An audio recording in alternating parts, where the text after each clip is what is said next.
I am the Tofu Golem. Please enjoy the video. You begin by positioning the Magsafe battery pack on the back of your iPhone. Align the magnets so it snaps into place. Once attached, make sure the phone screen is unlocked so charging indicators display. You should connect the USB-C charger to the battery pack's Lightning port if you want faster charging. This reduces draw on the phone and charges the pack. Also verify the charger is rated 1820W or higher, because lower power limits refill speed and can prolong total charge time. Once charging starts, monitor the phone's battery widget to see both your phone and pack activity. This shows how power is flowing.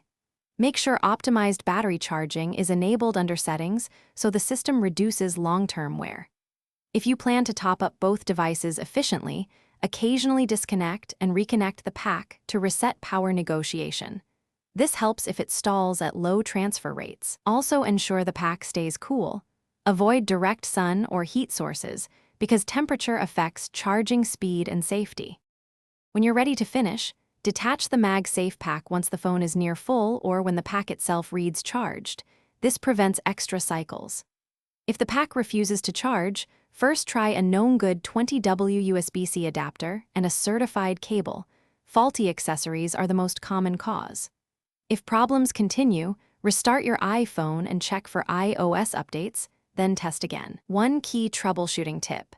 If magnetic alignment seems fine, but no charge, clean contact surfaces with a dry microfiber cloth to.